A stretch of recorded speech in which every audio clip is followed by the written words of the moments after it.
श्री स्वामी समर्थ महाराज की जय. श्री स्वामी चरित्र सारामृत अध्याय 18.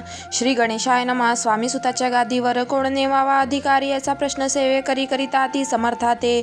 तेव्हा बोलले समर्थ, सेवेकरी असती सांप्रत परी एकही मजला त्यात योग्य कोणी दिसेना. जेव्हा येईल आमच्या मानसी त्या समयी मोर पांखरासी अधिकारी नेमू गादीसी चिंता तुम्ही न करावी. मोर पांखरा समर्थ म्हणती वेळोवेळा रात्रंदिन तोची चाळा मोठमोठ्याने ओरडती. आमुची पाऱ्याची वीट जतन करावी नीट वारंवार म्हणती समर्थ. काकूबाई लागोनी लपवून ठेवली विटेसी ती दिली पाहिजे आम्हासी याचा अर्थ कवनासी स्पष्ट काही कळेना. असो स्वामी सुताचा भ्राता कोकणात राहत होता. स्वामी सुत मृत्यू पावता वर्तमान कळले त्या तो केवळ अज्ञान. दादा त्यांचे अभिनाम त्यांचे शरीर समाधान कृश होत चालला. काकूबाईने तयांसी आणविले आपणापासी एके दिवशी समर्थासी दादाप्रती दाखविले. समर्थ बोलले बाईसी 4 वेळा जेव घाली यासी आरोग्य होईल बाळासी चिंता मानसी करू नको. त्याप्रमाणे बाई करिता दादाची झाली आरोग्यता. समर्थांची कृपा होता रोग कोठे राहील. केजगाव मोगलाईत तेथे नानासाहेब भक्त त्यांनी बांधिला श्रींचा मठ. द्रव्य बहुत खर्चिले.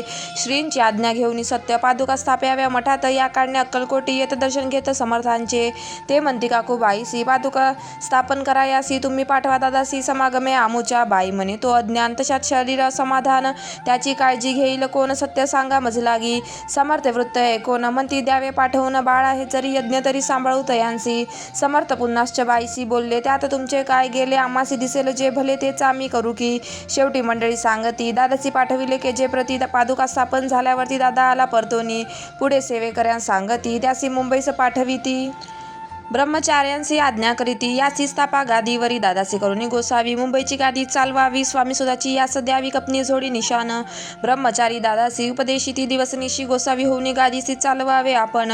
दादा जरी अज्ञान होता तरी अशा गोष्टी करता नकार मनेची सर्वता न रुचे चित्त्या त्याची या परी ब्रह्मचार्यांनी पाहिली खटपट करून शेवटी दादासी मुंबईहून अक्कलकोटा पाठविले.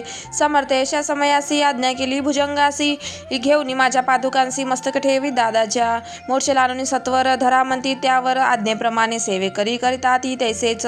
श्रींच्या पादुका शिरी पडता उपरती झाली त्यांच्या चित्ता हृदय प्रगटला ज्ञान सविता ज्ञान गेले लयाते. धन्य गुरुचे महिमान पादुका स्पर्श करून झाले तत्काळ ब्रह्मज्ञान. काय धन्यता वर्णावी. असो दादाची पाहुणी वृत्ती काकूबाई दचकली चित्ती म्हणे समर्थे दादा प्रति वेड खचित लाविले. ती म्हणे जी समर्था आपण हे काय करिता दादाची या शिरी ठेविता पादुका काय म्हणून. समर्थ बोलली ती येसी जे बरे वाटेल आम्हा तेची करू या समयासी व्यर्थ बडबड करू नको. काकूबाई बोले वचन एकासी गोसावी बनवून टाकीला आपण मारून इतकेची पुरे झाले.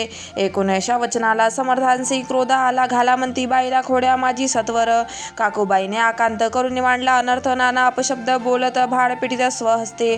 परी समर्थे त्या समयी लक्ष तिकडे दिले नाही. दादासी बनविले गोसावी कपनी जोडी अर्पिली. दुसरे दिवशी दादासी समर्थे पाठविती भिक्षेसी ते पाहुनी काकूबाईसी दुःख झाले अपार.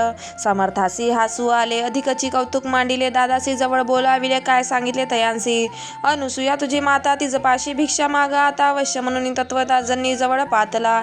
ऐसे बाईने पाहून क्रोधाविष्ट अंतकरणी म्हणे तुझी हे करणी लोकापवाद कारण. कोणी मातेची युक्ती दादा तिचं प्रति बोलती एक सुखी तुच्छ गमती माते आजपासूनी.